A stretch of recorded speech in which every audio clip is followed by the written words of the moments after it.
Сайн байцгаана уу? Эрхэм үзэгчдийн мэндийг хүргье. Өнөөдөр 25 оны 9 сарын 18 пүрэв гараг. За өчигдрийн мэдээгээр иргэншлийн өргөдөл гаргасан хүмүүсээс авдаг шалгалтыг шинжилж байгаа тухай мэдээллийг өгсөн байна.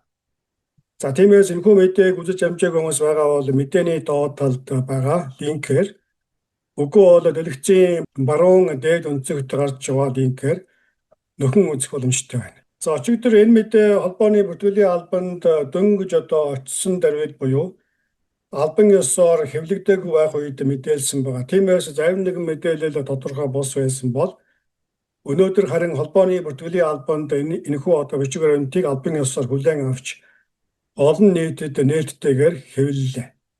За тиймээс үүнтэй холбоотой нэмэлт мэдээллүүд олон нийтэд тодорхой болж байна. За нэгдүгээрт өчигдрийн мэдээнд дурдсан шинжилсэн журмыг холбооны бүртгэлийн албанд бүртгүүлснээс хойш 30 өдрийн дараа хэрэгжиж эхлэхээр байна гэж мэдээлж байсан. За ингээд календарын өдрөөр тооцвол үндсэндээ 10 сарын 18-нд энэхүү 30 хоног болж байгаа. Гэсэн хэдий боловч 10 сарын 18, 19 бол заргалтын өдрүүд таарч байгаа учраас энэхүү 2025 оны иргэншлийн шалгалтыг албан ёсоор хүчинтэй тооцох хугацааг бол 2025 оны 10 сарын 20 гэж тооцож байна. За тиймээс N400 өргөдөл гаргасан олмоор энэхүү 2025 оны шинжилсэн шалгалтыг заавал өгөх хүмүүс бол 10 сарын 20 болон түүнээс хойш өргөдлөө гаргасан хүмүүс хамаарна гэдгийг өнөөдөр олон нийтэд мэдээллээ. За тиймээс та бүхний дэлгэц дээрээс харж байгаачлан 2025 оны 10 сарын 20-оос өмнө N400 өргөдлөө явуулсан хүмүүс үүнд бол одоо өргөдлөө явуулсан байгаа. Мөн 20-оос өмнө N400 өргөдлөө явуулах хүмүүс бол одоогийн ашиглаж байгаа 100 асуулттай 2008 оны хувилбарыг ашиглахаар байна. Харин дээр өгүүлсэн 10 сарын 20 болон түүнээс хойш өргөдлөө гаргасан хүмүүсийн хувьд 2025 оны иргэншлийн шалгалтын хувилбарыг ашиглаж эхлэхээр болж байна. За тиймээс үндсэндээ ямар хүмүүс хуучин 2008 оны шалгалтыг өгөх, мөн ямар хүмүүс 25 оны шинжилсэн шалгалтыг өгөх зэрэг асуулт ийхүү тодорхой боллоо. За хоёрдугаарт өгөх мэдээлэл бол энэхүү 128 асуулттай шалгалтын асуултуудыг өнөөдөр мөн олон нийтэд нээлттэйгээр хэвлэлээ.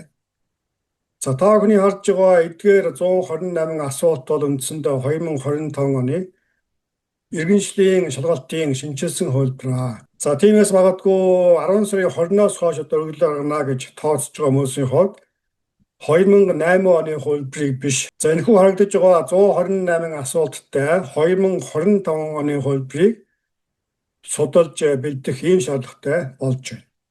За дараагийн мэдээлэл бол үндсэндээ саяын 128 асуултанд хамаарах 88 хуудас бүхий энэхүү гарын авалгыг мөн шинжилж хэвлэлээ. За тиймээс магадгүй англи хэлтэй хүмүүсийн хувьд энэхүү 88 хуудастай гарын авалгыг судалж уншвал энэхүү асуултанд хариулахад маш төхөмтэй болохоор ийм байна.